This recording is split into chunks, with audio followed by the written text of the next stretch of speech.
Hello and welcome back to Talk Seagulls. We're back here at the Caxton Arms again after, another defeat. Well, it does feels like a defeat anyway. It's another draw, but one that we've thrown away again. It's frustrating. But here we are back at the Caxton, as I say, in Brighton, not far from Brighton Station. Thank you to Brett for having us again. He's away at Centre Parks right now, but to fill the place is somebody that I haven't seen for a year. And a year since you've been on the episodes as well, Louis. It's nice to have you back, mate. Yeah, nice to be back, yeah.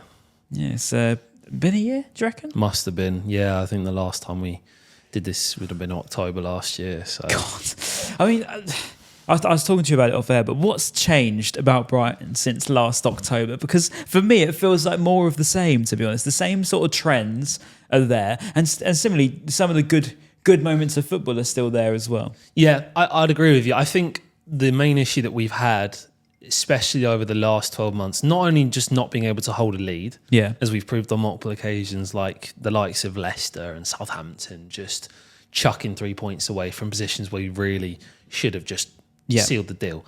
But also the fact that we only seem to want to turn up for about 45 minutes. Yeah. And it's only seems to be one half that we're able to play football. Prime example of that was Man City. Yeah. You know, the first half, they absolutely...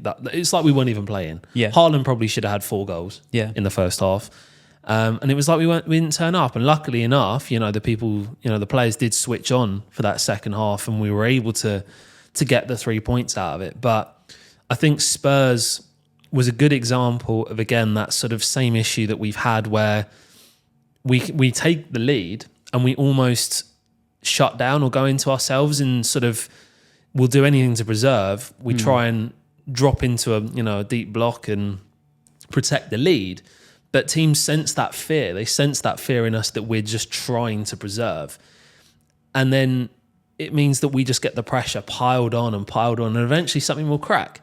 And it's like, we give up that free kick and the ball comes in, and it's unlucky that it was a little bit of a flick off Palhinha's head and it bounced onto Van Hecke's knee. But even so, it's just like we're giving ourselves too much to do. There's too much pressure that we're putting on ourselves by just completely shutting down when we take that lead. Part of me feels like, obviously there's a risk element to it, but why not just go for the kill? You're at 2-0 up, you've already got the momentum, you're in the ascendancy, why not just kill the game off?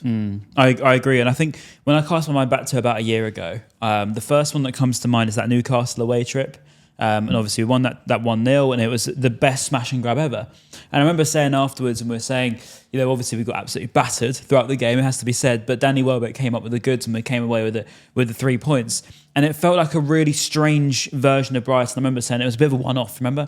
We were like, it's a different style that Brighton are going to have. It's good to see that Hertz can be adaptive and maybe go a little bit more pragmatic.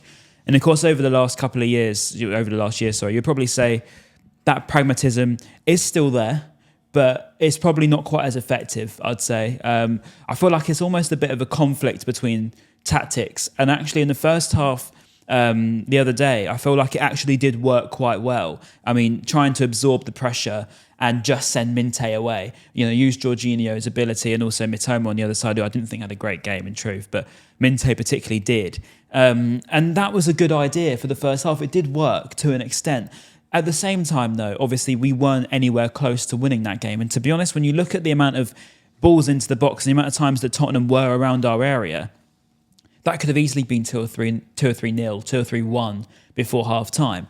And it's a strange one, really, because I wouldn't say we completely stopped them from scoring whilst stopping them from scoring. I feel like we were somewhat lucky at times, maybe, and that ball out to Minte did work. But I didn't think it was one of them performances where I come away and say we particularly played very well. Because I think in the second half, again, we then changed that style. We weren't all of a sudden trying to sit back as much, but then we got scared again and it almost felt like we were forced back again. Yasniari's goal came at a nice time, but it felt like we never really... I don't want to say we didn't know what we were doing, because that's obviously harsh, but it didn't feel like we really knew what we were doing in the amount of times we almost tried to adapt to a game that maybe wasn't really working for us at all. Yeah, no, I just don't think at any point during that 90 minutes that we had total control. No. At no point did I look at that game and think Tottenham were on the back foot. And I think they also sensed that in a way that they saw what we were doing and they've taken a 2-0 lead, but they almost knew that we were then just going to sort of sit back and let them, try and come again at us. but they didn't feel as if there was a threat to them, a threat of us then scoring a third. Yeah, I agree. And it gives them the confidence to then really push on and put the pressure on. And that Richarlison goal to make it 2-1 kind of came out of nowhere. Yeah, it was a little bit of a period where no one was really in the ascendancy, but again, we weren't trying to kill the game off. No. We were just going through the motions. Yeah. And then all of a sudden, it was just one break. They get up the pitch and Richarlison slides it in. And I think because teams know that that's kind of the mindset that we get into, where we were just trying to preserve rather than kill that game off, it gives teams that confidence to know that they can come back against us. I think that's what the shame was, and I probably would say, as you said before, of the stability, maybe the know-how that this is Brighton are going to do a job here. So, for example, when Fulham would come to the Amex, for example, they would score early and then they'd sit back. I think Brentford did it to us quite a lot, particularly under Thomas Frank. And you would know that that's their game plan, and they're going to be very, very difficult to beat now, because they're going to score early and then they're going to really just low block us. And their defence is so solid, it's so sort of well drilled.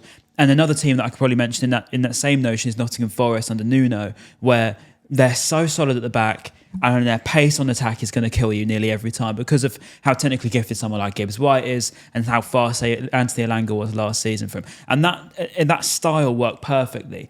Whereas we probably have the sort of personnel for that type of game, I'd probably argue. I'd say Van Hecke, Dunk, even Coppola and Bisceglie, we haven't really seen yet. These are players we've signed this season. But we probably got the defenders for last-ditch defending, you would probably say, more so than probably leaving them far too high up and whatever, and almost having this contrasting game plans. And I think as well with players like Minte, Mitoma, again, these are players with pace, these are players with extreme technical ability that if you were going to play this counter-attacking game throughout, that would have been effective probably. But I don't think it was directly obvious that all of those players were on the same page and that was how we were going to beat Tottenham. It felt like we almost got ourselves into that 2-goal lead, but still not really have the confidence that, this is going to be enough to kill this game. No, exactly. I think you made a really good point about Nottingham Forest as well. So not only have they got, that really well organised defensive block, it's the fact that they all defend as a team. Yeah, exactly. I notice whenever we are being either counter-attacked or there's pressure being applied, if we've had a prolonged spell of the ball, you notice that people just run at us. Yeah. People just run and run and run. But I noticed, I think it was the cup game against Forest, not the 7-0. It was the one in the... Yeah, the 0-0. Yeah, until 0-0, until penalties. There was one instance where the entire Forest team, you literally see them running back as a pack and then transitioning forwards as a pack. And it feels like when a team comes up against us on the counter, there's almost like no midfield. And in the recent games, it's been Ayari has almost felt like a bit isolated. We know Balaba's been very off the pace. Whether that's to do with the transfer speculation around United, whether obviously we don't know what's going on in his head. Yeah. But obviously that's going to probably play a bit of a factor for sure. in his mindset. But it almost feels like we only have that one person at the base of midfield who's getting completely overloaded, and teams sense that. Yeah. And that's why they attack forward in such numbers. And you see our back line, obviously Van Hecke and Dunk, not the quickest players in the world. We know this. Of course. De Kuyper and Kadioglu have a bit more pace to them. I think, shout out to Kadioglu, by the way, he had an unbelievable game against Spurs. And then obviously on the other side of the fullbacks, again, it's not the quickest. So we're constantly backing off, which gives teams more space to exploit in that spot in between. And I think there's one player that springs to mind for me that if Balaba's out of form, there's one player I think needs to be in that block in midfield next to Yassin Ayari, and it's Mats Wiefer. The thing is with Wiefer, for me, and what's really confused me over the last few years since we signed him is why do we just not play him as to what he's good at? When David Weir is now departed, it was best low block, the deep lying midfielder in the world. Great. I couldn't even tell you the last time I saw him play in that position, genuinely. And playing that position properly, not just cover it every now and then, not just drift into that position. I mean, actually play in that position. And I think the fact that we're even having a conversation about our midfield is insane. The midfield options we've got are fantastic. Oh yeah, well, the depth that we've got is ridiculous. Yeah. I mean, we've proven that with the number of signings we made. But like, as you say, it's almost like a clash in personnel and also the style that we want to play. Yeah. Like, where do you find the balance? Yeah, I agree. But I think the style clearly doesn't work with the players we've got. And I think it was after the Bournemouth game last week, and I saw a quote from, I think someone commented in the comments on one of these videos, that Mitoma said to the Japanese media after the game that there was no cohesion and he didn't really understand what was going on. And for someone that's, you'd say is our best player over the last 3 or 4 years, to come out and say he didn't really understand what was going on was really alarming to me. Particularly when he then follows up the performance with probably one of the worst he's ever had for us, I would say. And I thought, okay, that Mitoma has been terrible. Don't get me wrong. I never ever dig him out because he's my favourite player by far. But for him to be having a bad performance and then only a week prior to that say he has no idea really what's happening, in other words, that to me was serious alarm bells for then Fabian Hertz to come out after the game and say that we played well in a game where clearly we didn't for a second time in a week. And I don't know what it is. There's something that's not right, clearly. And whatever the manager is trying to say in the media that's trying to almost make us think we played well and trying to deflect the performance every single time, clearly that's not what these players want to hear. If they're having to bring it upon themselves to come out and say, no, we weren't very good and I didn't understand. That to me senses that there's a serious lack of communication clearly between the footballers, the players and the fans, and the manager. But then also there's clearly a lack of sort of general direction of tactically what we're actually trying to do. Because, and I'm not trying to say this to be over dramatic, but on the evidence of the beginning of this season, this is not a European football side. Not even slightly.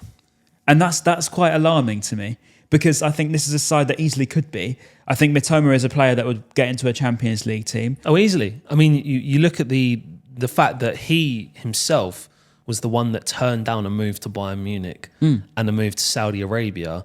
This is a player that can play at the absolute pinnacle of football. Yeah. And there's a reason why so many people around the world are absolutely, infatuated by him, because he's such a talented footballer. And it almost feels like we're wasting him. In his current state, he's in the prime years of his career, like probably just going into the prime years of his career. He's 28 years old, and he's a player that has set the league alight since he's come in. And it's one of those bits that, people are saying Brighton have done it again. He's one of those players that people have been like, we brought him in for what, 3 million? Yeah, 2.5 I think. Sent him to USG for a year. Then he comes here and he's absolutely set the league on fire. He was basically the reason Leandro Trossard left in the end. And yet he's grown to be this 60, 70, 80 million pound player. But when we're not playing like a team that is going to reach the pinnacle that he is capable of, if you see what I mean. Yeah. And this is what I'm kind of concerned about in the direction of the club, because we've had these comments recently from Barber in press conferences saying about how, Chelsea are the favourite customers, almost seeing it as like a joke. But to me, this is like a thing I've been thinking, that where do we draw the line and saying, okay, we've obviously come a long way together. This is something that we know as fans, we've seen this growing up. Yeah. Coming from League One, Championship, then making it to the Premier League. And that's fine. We've done amazingly to get to this stage at all, right? That no one is debating that. But do we want to do what our biggest rivals have done and be stuck as a mid-table, mediocre side for the rest of our days? Or do we want to kick on? Because at the moment, what I'm not seeing is a club full of players that are saying, this is where I want to end my career. I'm seeing players that see us as a stepping stone. Yeah. I don't want to be that club that people go, I'll go to Brighton, so in a couple of years I can go to Chelsea or Man United or Liverpool, whatever. That's if that's your mindset, okay. But is that really the kind of players we want to play? I want players to be looking at our club and go, I want to play for Brighton and stay at Brighton. I agree with you. I think the trouble is there's limitations in everything, because I think you've got to accept where we are, and that is, unfortunately, players are just one. If you get a move to Manchester City, Chelsea, they're tripling your wages, you are going to go. But at the same time, there is also the argument that you can become a much better in between side that probably pays bigger wages. Someone like Aston Villa, for example, that can attract higher profile names by paying better wages. And we're not in a situation where that's not possible anymore. For reference, we've obviously got an abundance of cash now from the amount of sales we've made, and even including this summer just been. And for players like Yankuba Minte, for example, who's just come in, you think he's now an academy prospect potentially at Newcastle that they bought in from, I think it was, I can't even remember where he bought him to be honest. And he's come into Newcastle. He couldn't stay there because of PSR, so he's then had to find almost like a new home to prove his worth, right? And I think this season he's been absolutely fantastic. Every single week he's been brilliant. Absolutely. But at the same time, is Minte's goal to stay here or is it to go to Man City? Obviously, he'd rather go to Man City. Of course he would. But you can become a better in-between side. And that's probably where we could be, as opposed to thinking, can't be delusional and think we're Chelsea, because we're not. Chelsea have an abundance of history that's much, much better than ours is. And that's just the unfortunate reality of it. But when you've come on so much and you've made as much money as you have, and you've brought in these sort of unbelievable recruitments, like we're talking where we've gone abroad into places that nobody else had been before. And this is what I see when I say Brighton were the ones that everyone wanted to be at one point. And it just feels like that slipped away a little bit, and we're not quite that anymore. I feel like if a Newcastle came in, they're going to go to Newcastle. If a Bournemouth even come in, I would argue that Bournemouth's current recruitment is better than ours. Yeah, and I think with Iraola in charge, I think he's a phenomenal manager. I totally agree with you. And that's the thing. So you've got this where we've almost fallen off a little bit, you would say. There's a regression probably in the last couple of years. Yeah. But it doesn't, as you say, it's not just on the pitch. There is also that mentality off it, I agree. Probably a big question mark is over Paul Barber, over his comments that he said, I'd say. And I wouldn't want to discredit Barber before he's got us to, but I just want to ask the question, what do you want for the club? Do you want to be, as Tony Bloom has gone on about and being a fan of the club and bringing us to the biggest possible opportunity? Or is it just a point where we just keep making money and selling the best players and that's that? And we become this mediocre sort of happy 10th team. Yeah. Because there's some serious changes going on, and it does make you wonder that question. I mean, don't get me wrong, it's only a few games into the season, but I think that, I'll let you answer this bit, but I think that over the course of last season, there was sufficient evidence to suggest, based on the performances and based on sort of how the results came about, that this season probably wouldn't be as good. I think I'd agree with you. We talked about this actually, I think in the last time I came on. Yeah. We talked about how, the points that we could pick up, that there was potential that we could have got European football last year.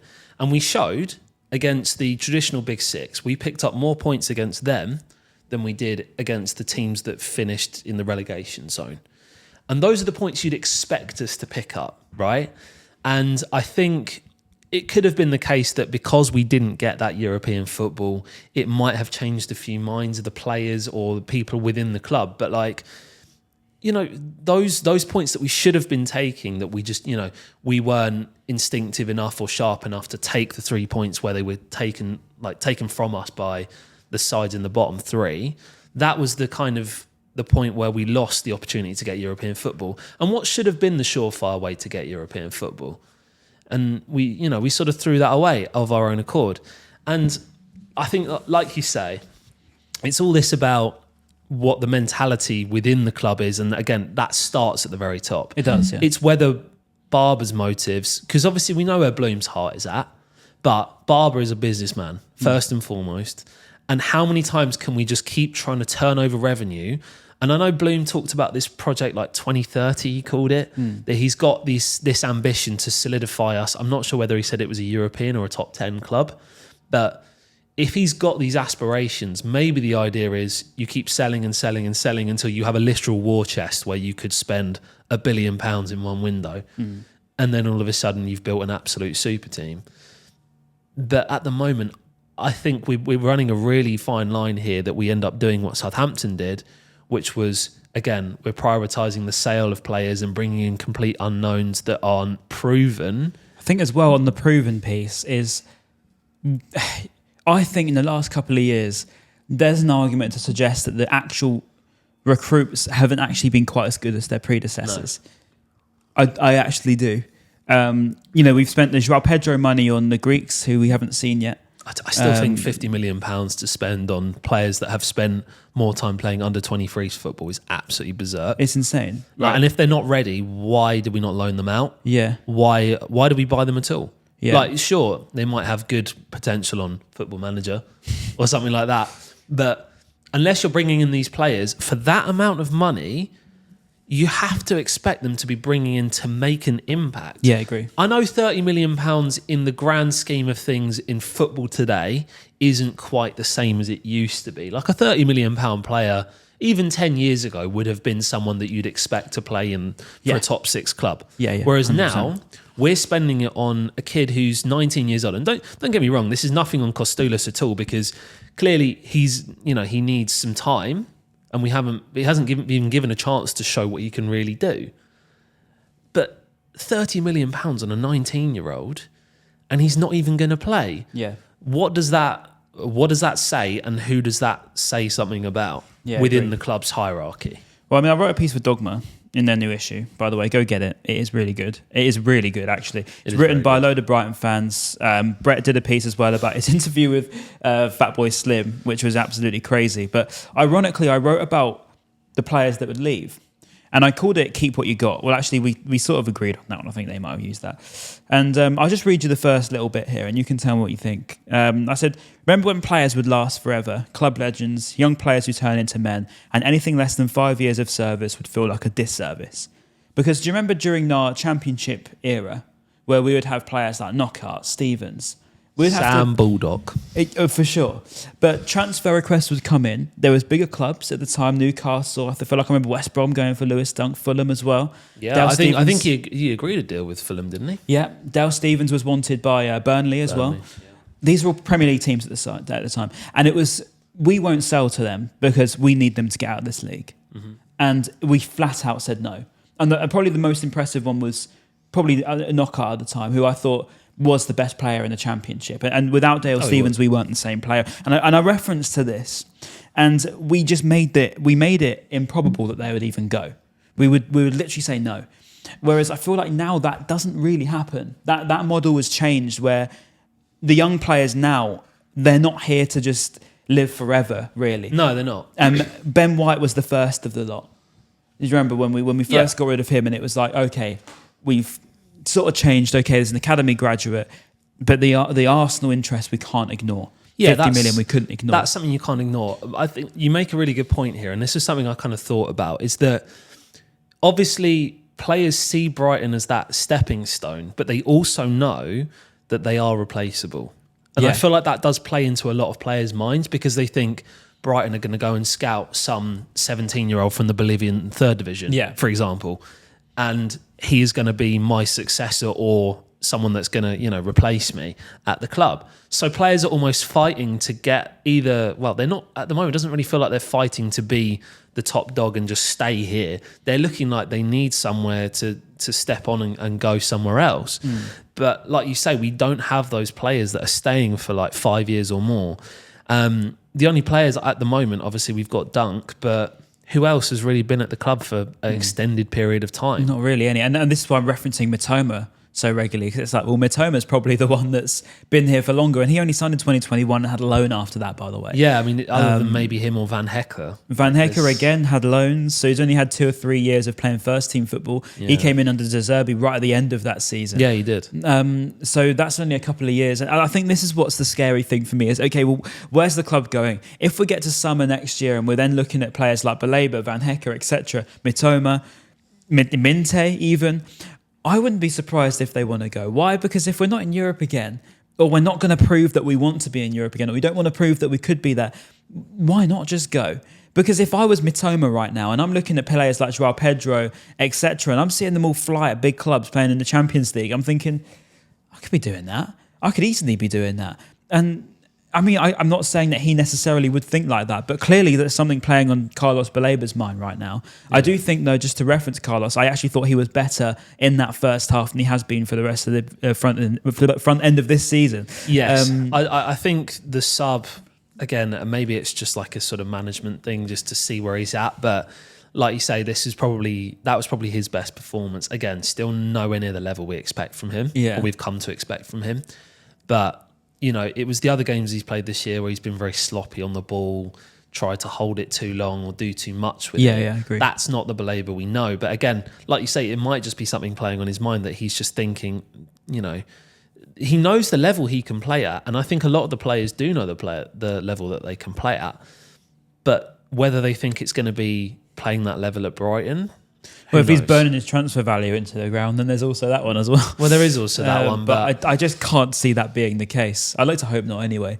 But no. the main point of this sort of episode is it's just questioning where we're at, because I know I've been very vocal about the manager, but I think I don't say things without sort of meaning it. I look really logically at things, and I try not to be reactionary. And I remember when we had Graham Potter, and I relentlessly backed him, and I had so many comments saying, Ryan, you are deluded. I remember saying when we nearly went down, do you remember in the COVID year? And I remember saying to our mates, like old school friends, and I'd say, mate, we will be the next team that get in Europe and surprise everyone. Just you wait.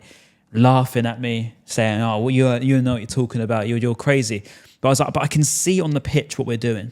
I can see that Potter at the time had something really, really good here. The style of play was fantastic. It was just finishing the chances off. Could you imagine if in some other sort of cross dimension where Graham Potter's team and style back then that was so effective back then, not the team that he's got at West Ham, but the style that Graham Potter had back then, the creation of chances that he had back then, with the players like Mitoma, the players like Jorginho, even Welbeck, Minte, those sort of players would have scored hat tricks back then, by far, 100% guaranteed in my mind. And I'm looking back at that now and I'm thinking, that's why I backed him, because I could see that his success was somewhat inevitable. I could see that if we kept doing that for long enough, we will be fine, you know? And I'm just thinking now, and I look at it now, and I've looked at it for the last year, this isn't a new thing, and I've stayed very consistent with it. And I've thought, if we keep doing what we're doing now, it won't get better. We're not on an upwards trajectory at the moment. We are only going to get worse. And every single game I watch us, I think, that was awful. I come out of the ground. I went with my sister the other day, and I was like, I know you're not a massive, massive football fan, but she goes to the games with me when I need her to fill the season ticket. And I was like, you don't have to be a genius to work out that was not a very good performance, do you? And she was like, no, it wasn't very good. Because it wasn't. I'm not going to lie. No, it's not. And it feels disjointed. I think this comes back to what I said earlier about the sort of only playing for 45 minutes. And whatever it is in the mindset, whether it's the manager or whether it's the players or whether it's even, you know, someone higher up in the club, something needs to switch in that mentality. And I know what you said as well about Hertzler's comments post-game where he was saying, I think we played well. I think what he's redacting is that we played well for a very short period of time. And sure, there was a game last year, I think it was against Bournemouth, at Bournemouth, where we looked unbelievable because the football was clicking. We had that front four, it was Mitoma, it was Pedro, and then I think it was Jorginho on the right, and then Welbeck up front. Those four, that is some of the best link-up I've ever seen. Yeah, we were good. And that is the sort of football that Hertzler's teams can play, but they just haven't. Or if they have, it's only been for a short period of time. So clearly, like you say, with Potter, we could see there was something there. And again, with Hertzler's teams, they've shown we've beaten the big six. Every single one of the big six we've taken points from since Hertzler's taken charge. So we can see that there is clearly something there, right?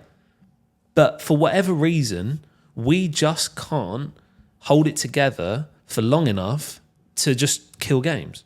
So, but we've got this abundance of talent. The whole world is trying to sign half of our squad. Yeah, exactly. And we get this every single summer, and we know it's going to be a real battle to hold on to these players. But then the start of the season that we've had, 5 points from 5 games, and people are going to be looking like, was this really, why were we looking at these guys? Yeah. Like, if they can just put these performances together for long enough, because the football is, when it's good, it's really good.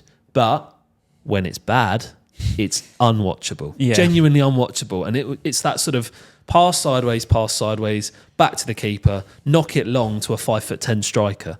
What do you want to do with that? I'll be honest, it feels a little bit like Houghton's second year in the Premier League. It does a bit. It feels a little bit like there's not a great deal of expectation going into most games. And I've not once mentioned Europe this year.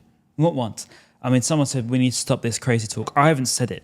I haven't said we're going to get Europe. I haven't even expected Europe this year. I did last year because it wasn't a transition season. Remember that. But this season, I always said this is probably going to be the one that's a bit of a struggle. We've had to let go of one of our best strikers, okay? And regardless of whether people want to say we've replaced them or not, you can make your own decisions. But I'd suggest watching the games. And I think when you then look at the style of play, it's not consistent. And that's probably one of the biggest words. And mentality as well. Mentality means so much in football, and that's probably one of the biggest things that we've regressed in, not just on the pitch but off it as well, as a fan base collectively, because now we argue with each other every week. If we win, there's arguments because everyone goes, where's the Hertzler outers now? If we lose, everyone goes, oh, all of you lot are so reactionary. Constant battle. And it's because everyone knows realistically we've gotten a little bit worse, right? Okay, that's what it is. There's a bit of insecurity attached to our style of play now. So we feel the need to justify how we feel based on the performances, based on results every single week, as opposed to actually knowing, no, we've played well for this period of time and sometimes losses are just going to come about. Not quite the same. And as I say, it feels like that Houghton era just because of the fact of that lack of feeling any sort of expectation, any sort of real knowledge that you're actually going to just go, look, we're going to go to the next game. Who's our next game now? God, it's gone out of my head. I'm going as well. Chelsea away. And we're going to go there and we're going to play this style of play and we're going to make it really difficult for them. If anything, we might go there and try and play a certain style of play for 5 or 10 minutes and then probably get undone by some, different level of quality with Cole Palmer, etc. I do expect us to raise our game against Chelsea though. But the point is that sort of feeling of that secure feeling, you'd probably say, of watching Brighton play is the biggest thing that's disappeared for me. And I would reckon a good percentage of that comes down to mentality. And where does mentality come from? As always, the top. I think, the mentality, like you say, it comes from the top. And I think the comments from the higher ups saying, Chelsea are our favourite customers, or, these comments that kind of, it tells not just the manager, but also the players that kind of, you are replaceable. You're a replaceable asset. It's an asset. You're an asset in the club. You're not the hero of this club. You're not the you're not the person that again, you're not the player that fans come from all over our city and from further afield to come and watch every week. You are an asset. This is not, I know obviously money is like the thing that keeps football going round, and it's certainly become more prominent in the last few years, like last decade, I'd say. But how long until we stop viewing players as assets and become something that's like, we want to be the end game. We want to be that team that people come to and say, right, this is a team of 11 elite footballers, right? That's where we want to be ending up. Because at the moment, everyone feels, I reckon within everyone in the club, whether it's the manager or the players, they feel like they're just expendable in a way. Yeah. And that doesn't really instill a mentality of like, I'm going to go out there and prove to be the absolute best because I know there's 3 people waiting behind me in the queue to take my spot if I leave. So that kind of just, it gives you that comfort that you know that you will be sold somewhere else and you've still got somewhere to play because they know you're a good footballer. And I think it almost encourages people to just sort of plateau. I said around £70 million has been spent on Sharon Lampos, Costula, Stefan Simas, Tommy Watson. The trio, all teenagers, are not all fully ready for regular Premier League football just yet. I said, that's fine, because we're here to help raise them. But what if and when they come good? Is it just another transfer request, big fee, and only when it's right for the club and the player? What about right now? What about finding the gems that will help compel us to compete for trophies? How about feeling that we have achieved what we actually want to see? With players that we proudly represent on the back of our shirts, with the money that we've got in the world, we've got one of the richest football clubs in the division based on the club's unique model. Great, so let's make something happen. And I said here, finally, your top 3 players of the season have to give you a foundation, not a question over how long they'll last. I want to feel attached to this team, watch them grow and flourish, rather than simply the former. And I think I still stand by that. I think you should. Yeah, I mean, that's extremely well said. I think it's just instilling that mentality that I think as fans also we know that, you've got the likes of these young players coming through, and it's exciting. You see all these players that we bring in. I love it. You see what they did for their previous clubs, and you're like, okay, this is something to really get excited about. Yeah, this is something that we can really get behind. But then, if they know in a couple of years' time they'll either be shipped on or someone from behind them who's younger and possibly more of a prospect will come up, they almost know that they're gone. Yeah, like in that sense, they don't have to try and push on to that level because it's like a conveyor belt. We don't want to be a conveyor belt. No. We want to be, like I said, I want you to be that end game. I want you to say, I'm coming to Brighton and I'm going to win stuff. Yeah. I'm going to come to Brighton and this is where I'm going to end up. I want to be a fan favourite. I want to be that player that creates a legacy. And for the people that think that's realistic, I think that's what's a shame. That's where we've lost the mentality. Yeah. Because that's where our fans now say that's unrealistic. Whereas 2 years ago, that wouldn't have been even a conversation over realism. No, not at all. It wasn't realistic we went to Amsterdam. It wasn't realistic we were going top that group. That wasn't realistic. No one thought we would do that either. So, it's not realistic that we signed a wonder kid of, say, Caicedo's ability. It's not realistic we signed someone of Mitoma's ability. It's not realistic that Mitoma can get goal of the season in the Premier League. But it happened. All of them happened. Why? Because we're very good at what we do. We're very good at recruiting. We're very good at raising young players. We're very good at defying the odds, as we have done since 2009. It wasn't realistic that Tony Bloom took us out of League One into the Amex, let alone into the Premier League. Yeah, not at all. None of that's realistic. It's not about realism. You don't win anything by lessering your expectations in anything. So I don't think when you say we want to win a trophy, Crystal Palace has made that pressure so much higher than it ever used to be. And rightly so, right? They've just won it. I can't hate on them for it. I've got to say fair play. Yeah. You have to. It was about time they showed some ambition. It was though. But that's the thing. We know, and everyone knew. It's kind of become a joke within the Premier League that Crystal Palace are the 12th place team. Regardless of what happens the rest of the season, whether they start or finish strong, they will finish 12th. Yeah. That was kind of been the joke. But, they bring in Glasner and they do all of this. And all of a sudden, there's that mentality switch, right? We're going to go for the cup. Yeah. You go for the cup, you put all of your energy into it. And so what? If you're in that comfortable position, which I believe that probably both clubs are, right? Obviously, they've now got that European Conference football, which is going to be, that's going to be a trip of a lifetime. This is the sort of thing they've seen us do and been like, wow, yeah, I want to be there. And they're going to get to experience that. So enjoy it. Genuinely enjoy this, like Crystal Palace fans. If you're watching this, enjoy it because it's one of the best times. Yeah. I think we can all testify to that as fans. But what they have now seen from their club is ambition. And obviously, Glasner making a statement and saying, I don't want Gay to leave. This is a really good thing because we could easily have put our foot down and said, no, I don't want João Pedro to leave. I don't want Caicedo to leave. I think Fabian Hertzler said that it was an excellent deal for us with João Pedro leaving. Yeah. So this is the problem for me. It shouldn't be about the money.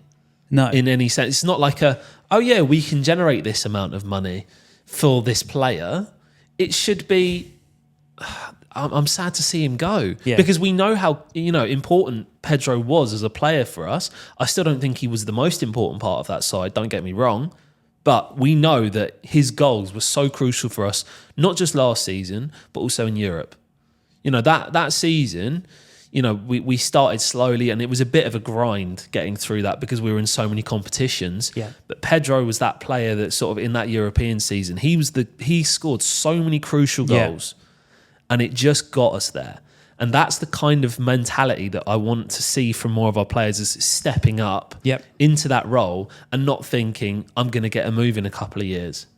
Like, I want to win trophies with Brighton. Yeah. But what the message from the top is telling them is that you're probably not going to be at Brighton in a couple of years. Yeah. So it doesn't really matter. Yeah, exactly. I agree. You don't get an identity as a player that you are a Brighton player. You are an asset. It's not a foundation. It's basically the problem. It's almost like, as you say, that it's a shame, really. And I hope that it can change. As I say it every single week. But for me, it just feels like I'm hitting somewhat insanity saying the same things and almost putting this false hope out and thinking that things will change. When realistically, I look at the evidence, and that's the most important thing. The evidence is there. And the evidence does not show me anything. Not at all. That's really reassuring me. And even the data test, if you want to go by Tony Bloom's algorithms, my God, Tony, your algorithm must have broke at the moment, because you must be thinking, what's going wrong? And something needs to change. That's as simple as that. We'll look at Barnsley because based on the performance against Spurs, I mean, it wasn't great, but at the same time, there's surely too much now aside to even think about losing to a League One side, isn't there? Yeah, I'd have thought so. I mean, you don't want to go into that mentality of like, we should be winning this. But I'm in that. It's the sort of game that we really should be winning. Yeah. And, you know, we showed it in the last round. You know, that is how you kill off a game. Yeah. Is that you just bury them. And, you know, if you're on top in a game, that is how you kill it off. And I think, you know, the fact that obviously Jason Steele was probably man of the match in a game that we won, was it 6-1? Yeah. Like, that is kind of ridiculous, really. But it's quite worrying how many chances they had. Exactly. And this is the thing. That is the kind of way that you need to kill off games, is just by scoring and scoring and scoring to the point they're like, okay, we just don't want to get humiliated here.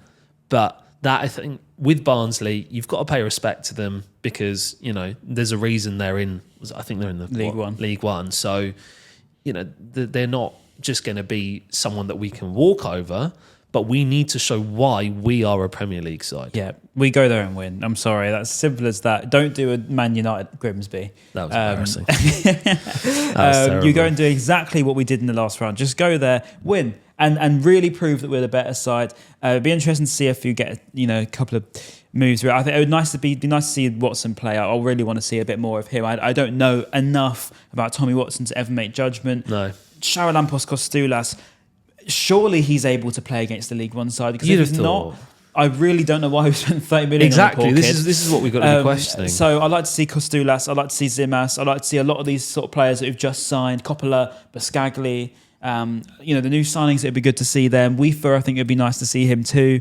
Kadioglu, I think, should keep up some minutes as well, just because if you say he had a good game, I agree with you.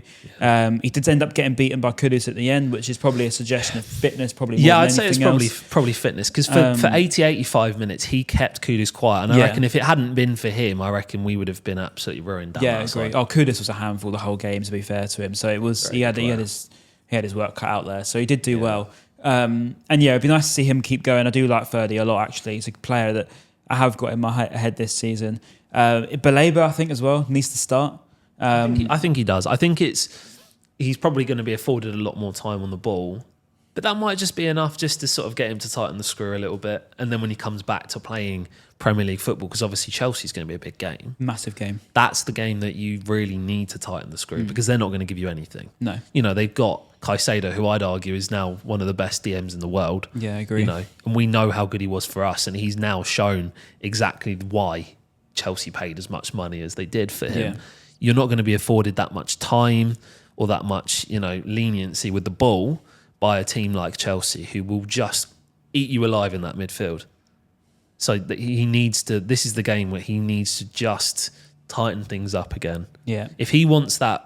I mean, I don't know, maybe he wants that move to Man United. Maybe he wanted that move in the summer. Yeah. But at the moment, Man United aren't going to want you or even going to pay that much for you, because you're not playing like a player that's worth £80 million. I agree. And I think he needs minutes as well, so I'll put him in there. Striker-wise, I mean, I think it'd be nice to see Zimas. Just needs to start.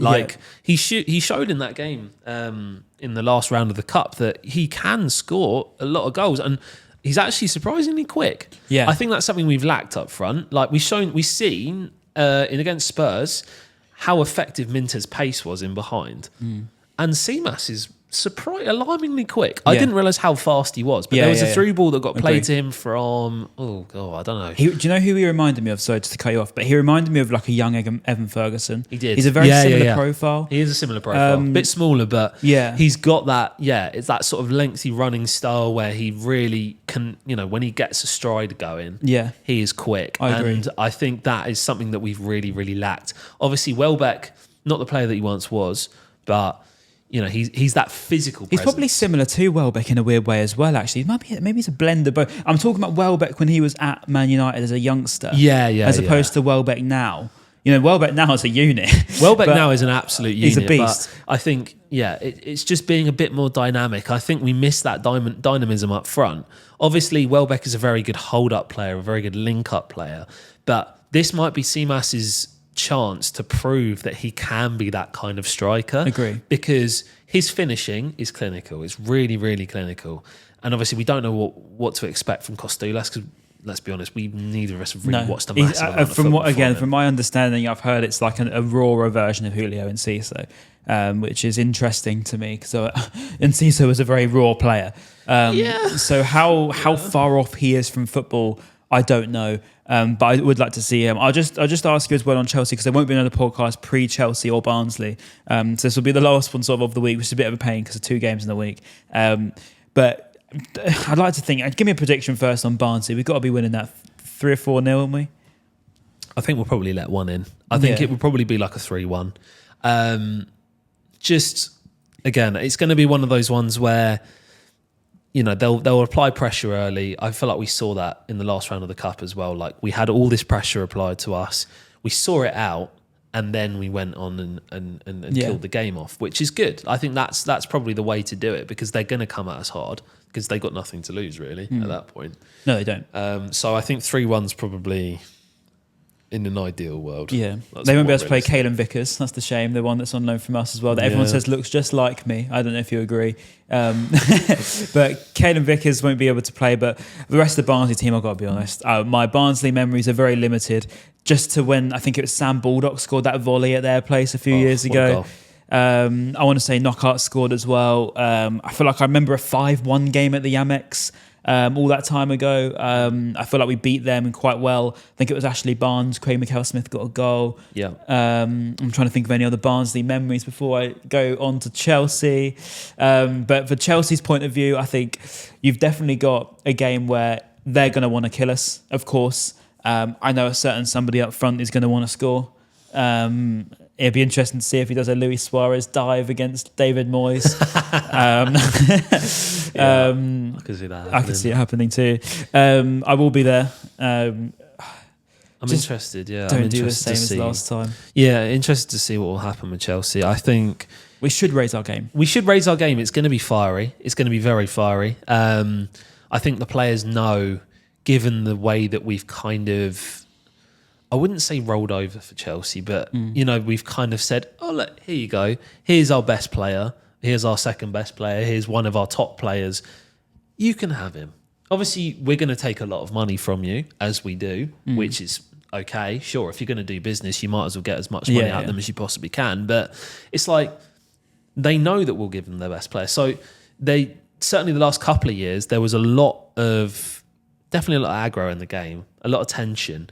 But whether that same mentality is there now, whether it just feels like a friendly business partner, someone that is just going to be like, okay, we'll just have a nice game of football. But I feel like there are some players in our team that hate Chelsea. Like, I think Webster was one of them. Webster definitely, but I think Van Hecke is going to be that player that really.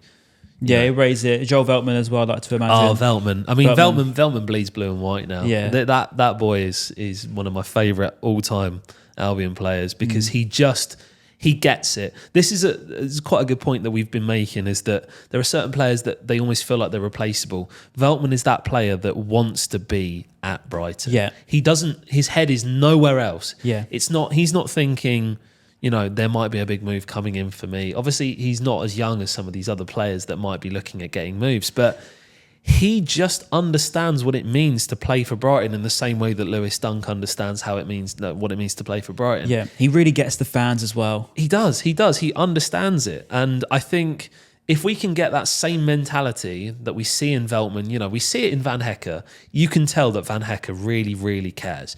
And he said it in a couple of interviews that, he sees us as someone that can be playing European football, and he sees himself as a player that can be playing European football. That in itself should be a message to the board that says, show some ambition. We've got to come together as a unit. We've got to be saying, look, this is the level we should be at. But if not, I can see myself doing something more. And I think fair play to him. Yeah, agree. He's been, he's one of those players I saw as a future captain. I saw as one of those players because he gave absolutely everything. He's an intelligent footballer. He's an incredible one-on-one defender. I love him. I absolutely love him to bits. And he shows that passion. And I remember when I posted the Mark Cucurella photo last season when he absolutely went into him, if you remember that, and he liked the post. And that's all I really care about. He doesn't need to say anything, doesn't need to DM anything, just like the post. Yeah. Absolutely perfect. When you go back on that photo of the Veltman sliding into Cucurella on Talk Seagulls, you just see liked by Joel Veltman. And I think that's just phenomenal. It paints the picture absolutely perfectly. But he certainly understands it. And yeah, I agree. He's a modern legend, modern hero. I can call him a legend. He's probably close enough. I'd say he's a hero. I mean, legend status would be someone like Dunkey, who's been there through everything. Because I think if Veltman had, let's say, come through our academy or joined as a young player, I reckon he's a Vincent Kompany goal away from potentially rewriting that script, maybe. Oh, potentially. I mean, I'd love to see that. If he could score an absolute, can I swear?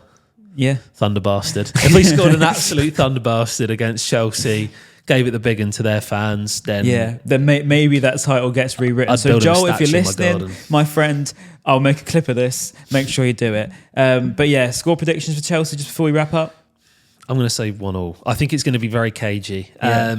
1-0's kind as well, considering 1-0 is kind, but I think, like you say, I think we'll definitely raise the level. Yeah, I think that level should be raised against all opponents, not just the big six teams. But I feel like we actually do.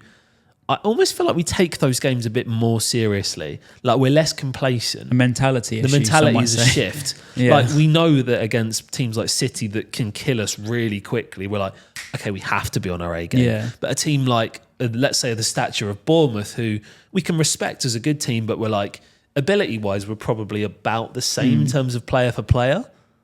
I'd probably agree. But it's like that almost plays into the minds of being a bit complacent. So I think, like we'll say, we'll raise the level against Chelsea. It will be cagey. It might be 2-1 to them, but I'm going to say 1-1. Yeah, I think there's goals. I do. I think we're not exactly great defensively. And to be honest, I feel like we can score as well, especially if we are raising that game, if we do have Minte Matoma on their game. But the early evidence isn't giving me too much hope. So I'm going to have to really hope we don't play anything like we have done in the first end of this season. No. We have to simply play differently if we want anything out of that Chelsea game. I want Gruder and I want Seamas for Chelsea. Yeah, Seamas could be nice. Just no pressure sort of game. Yeah, just exactly. Sort of shackles off, go and do what you can do sort of thing. If he really, really isn't ready, then Welbeck probably is the option. I don't think Jorginho is a number 9. No, he's not. I think he looked very lost. Agree. Up front. I like him a lot, obviously, as a player. I think he's so much better as a 10 and sort of in that 9.5. Even. Yeah, he likes to drop in a lot deeper. He likes to sort of link up the play from deeper, kind of the way that Pedro did. Yeah. And I mean, they're maybe so similar yet so different. Yeah, I think maybe that also would have played into Joao's mind when he was thinking about a move, because he's got a player of a fairly similar profile. And I think we brought, I mean, this is just speculation on my end, but I feel like we brought Jorginho in because we thought we were going to lose Pedro last summer, like the summer before. And then he stayed. And maybe that would have played into Pedro's mind thinking, oh, okay, my replacement is literally sat next to me in the changing room. At least we used him well while we had him. But yeah, we'll make sure we get a result, we hope. I'm going to go with a 3... Oh, I can't predict a loss, can I? You can. I think it'll be like 3-2 or something. I feel like it'll be a lot of goals, one way or the other. One way or the other, I think, yeah. I'm going to say there's going to be at least one red card. I hope so. I hope at the end, when we've already won the game and JP just decides, I'm going to just kick someone. And I'll be like, fair enough. Not that I condone it. Anyway, thank you very much, Lou, for joining me. Absolute pleasure, mate, to have you back down. Hopefully I'll have you again soon. Absolutely. Make sure you follow him. I'll put your links to all your stuff in the comments, in the description even. Thank you very much for being here again. Roll on Barnsley, roll on Chelsea. It's a big week of football for Brighton. By the end of it could be a very different conversation, so there may even be an extra video up on this channel, but we'll certainly try and get some clips out. Thank you very much for joining us again. Come to the Caxton Arms, get Dogma, class issue, and we'll see you soon. Goodbye. Thank you.